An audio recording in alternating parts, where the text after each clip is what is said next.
বন্ধুরা, এই জনি পুকুরের ধারে ঘাস খাচ্ছিল আর পা পিছলে সে পুকুরে পড়ে যায়। জনি অনেক চেষ্টা করে এই পুকুর থেকে ওঠার জন্য, কিন্তু সে উঠতে পারে না। তখন সে এই পুকুরেই পড়ে মারা যায়। সে মারা যাওয়ার পর কিছুক্ষণ পর জনির মা ললিতা ওকে খুঁজতে থাকে, কিন্তু ওর মা কোথাও খুঁজে না পেয়ে ললিতা জঙ্গলে নিজের জানের মায়া ছেড়ে জঙ্গলে গিয়ে জনিকে খুঁজতে থাকে। তারপরও জনিকে না পেয়ে তার মা ক্লান্ত হয়ে বাসায় এসে শুয়ে থাকে। তখন জনির আত্মা এসে তার মার চারপাশে ঘুরতে থাকে আর তার মাকে নানা কথা বলতে থাকে, কিন্তু তার মা কিছুই শুনতে পায় না। তখন জনির আত্মা জঙ্গলে গিয়ে ছটপট করতে থাকে আর এদিকে ঘুরতে থাকে, আর ওইদিকে জনির মৃতদেহ নদীতে পড়ে থাকে।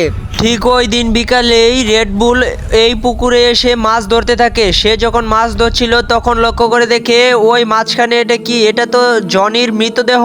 সে এটা দেখে খুবই অবাক। সে দৌড়ে যায় ললিতার কাছে।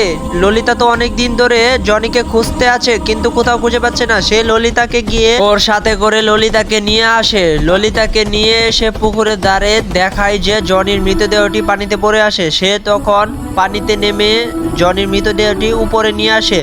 ললিতা জনির মৃতদেহটি দেখে খুব কষ্ট পায় এবং অনেক কাঁদতে থাকে। বন্ধুরা, তোমরা সবাই জনির জন্য লাইক সাবস্ক্রাইব করে দিও।